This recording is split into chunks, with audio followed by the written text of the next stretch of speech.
Bonjour à tous, j'espère que vous allez bien.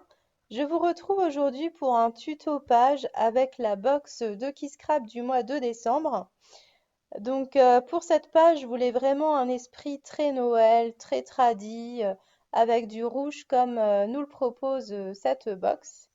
Je la trouve très complète, notamment au niveau des papiers, on peut faire vraiment plein de choses avec. Voilà, le rouge, c'est vraiment une couleur que j'ai du mal à utiliser dans mon scrap. Et là, bon, je me suis dit que j'allais m'essayer à l'exercice en vous proposant une page vraiment très Noël traditionnelle avec du vert, du doré, du rouge. Donc, je voulais travailler mon fond justement en utilisant une Distress rouge. J'ai plus le nom sous les yeux, mais je vous l'avais mis au début de la vidéo. C'est vraiment un rouge assez profond. Je trouve que c'est une très très belle couleur pour les fêtes de Noël. Et puis là, j'avais pas envie qu'il y ait trop de rouge en fait. Donc je voulais apporter des touches de rouge mais en légèreté. Et donc j'ai utilisé un des pochoirs de Florilège Design. Ça me fait penser un petit peu à comment dire, à des petites fleurs de Noël. Pour moi, ce pochoir, il a plusieurs utilisations possibles. Et je trouve qu'il est très très fin, ce qui fait que finalement le rouge, on le voit, mais pas tant que ça en fait. Voilà, c'est vraiment très léger et c'est ce que je voulais. Parce que comme je vous l'avais dit en début de vidéo, j'ai un petit peu de mal avec le rouge. Je trouve ça très joli, mais c'est vrai que c'est une couleur que j'ai du mal à travailler. Là, j'essaye de composer en fait ma page dans un esprit Noël. En fait, ce que j'avais envie de faire, c'était de créer comme des petites boules de Noël suspendues, en fait. Donc, en travaillant beaucoup avec des ronds. Donc, j'ai découpé plusieurs ronds avec des dies dans différents papiers de la box. Donc, je suis vraiment restée dans les tonalités de Noël, hein. Notamment bah, le papier bois pour le côté très cocooning, chaleureux, etc. Également le papier lainage avec un beau vert. J'aime beaucoup ce vert-là. Et puis un papier de chez Paper Nova où vous avez plein d'éléments que vous pouvez détourer. Voilà, donc je suis venue un petit peu piocher là-dedans. Et j'ai également découpé des rondelles en fait blanches de manière à me créer des disques autour de mes cercles pour les mater, notamment pour mes photos. Donc j'en ai fait de deux tailles différentes. Voilà, je laisse tout ça poser et je m'attaque ensuite à ma décoration. Alors là, vous me voyez coloriser des petits lutins farceurs. Ils sont adorables, je les adore. C'est des nouveaux tampons de la marque Comptoir du Scrap et je viens les coloriser avec des crayons de couleur. Donc ce sont des crayons de couleur de la marque Brut Funner. Voilà, je ne sais pas si vous les connaissez. Bon, je suis pas du tout une experte en colorisation au crayon de couleur. Voilà, je débute. Je vous mets quand même cette partie-là pour vous expliquer comment j'ai procédé. Ce que j'ai fait, c'est que j'ai commencé par utiliser mon crayon le plus foncé au niveau de mon combo de couleurs pour vraiment marquer les ombres. Donc là, par exemple, vous le voyez au niveau du bonnet, on voit qu'il y a le pli en fait au milieu du bonnet. Donc à ce moment-là, je viens vraiment assombrir. Donc je pars directement avec mon crayon le plus foncé. Également au niveau du grelot et puis au niveau de la base. Et ensuite, bah, je repasse par-dessus avec un crayon un peu plus clair pour prolonger en fait le dégradé. Et pour finir, en fait, je viens vraiment avec mon crayon le plus clair. Donc là, le motif est assez petit, ce qui fait que deux crayons suffisent largement pour réussir en fait un dégradé. On n'est pas obligé d'en avoir trois ou quatre. Deux, c'est très bien, surtout que selon les couches qu'on va passer, on va intensifier plus ou moins en fait la couleur. Voilà. Au niveau du chapeau et de la petite veste, donc je suis partie sur des couleurs vertes. Et au niveau de son collant, donc je suis plus partie sur du rouge, voilà, pour vraiment rester dans l'esprit du combo de ma page. Et bien sûr, ces petites chaussures ou ces petits chaussons en marron. Donc voilà, je vous le montre d'un peu plus près. Et donc les deux autres, je les ai colorisés hors caméra, mais je vous les montre aussi. Donc j'ai essayé de varier un petit peu, hein, au niveau des couleurs du bonnet, etc. Et je trouve que leur taille est parfaite parce qu'on les voit, mais pas trop. Ce qui fait qu'ils vont pas non plus surcharger en fait la page. Ensuite, ce que j'ai également fait, c'est que j'ai découpé dans le cardstock rouge que vous avez dans le kit des petites baies, donc des dies. Dans du cardstock blanc, j'ai découpé également quelques dies de branches de sapin et des feuillages divers. Et j'ai également détouré plusieurs fleurs que vous avez sur le papier Paper Nova, donc dans le kit. Voilà. Je trouve que ce papier, il est hyper complet et voilà, je voulais vraiment me servir de ces fleurs comme embellissement. Et bien sûr, j'ai également détouré quelques embellissements que vous avez sur la planche qui a été faite par Karen, notamment la petite banderole Noël que je suis venue, comment dire, superposer sur ma boule en haut à droite. Voilà.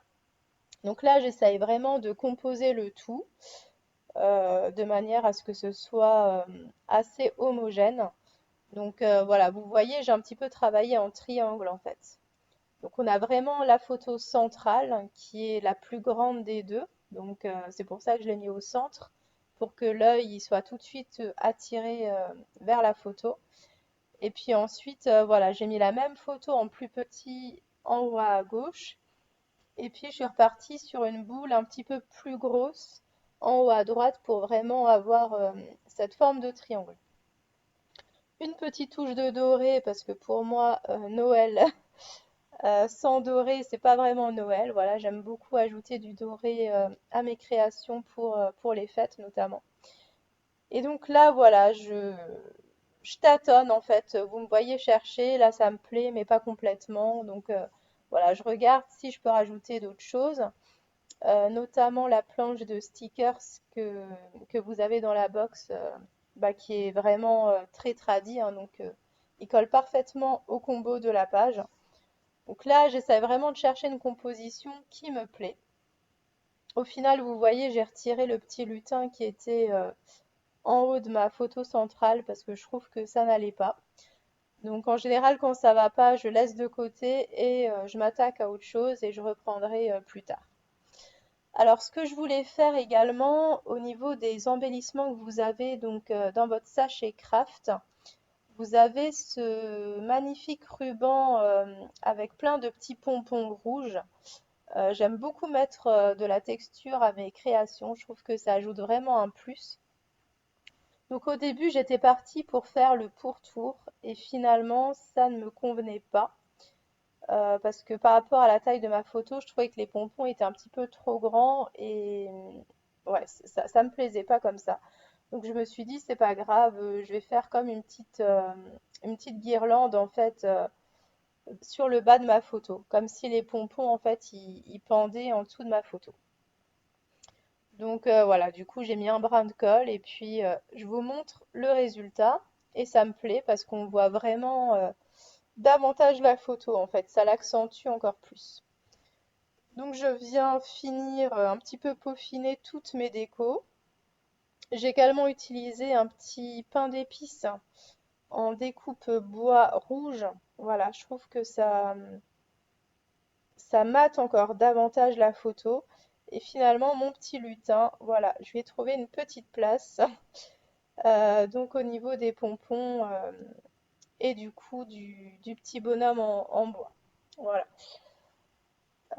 Donc là, je vais m'attaquer aux tiges, enfin ou plutôt au fil de mes boules, parce que je voulais vraiment qu'elles aient un aspect suspendu, parce que si j'avais laissé comme ça, alors ça me plaît aussi, mais je voulais vraiment avoir l'aspect de vraies boules de Noël.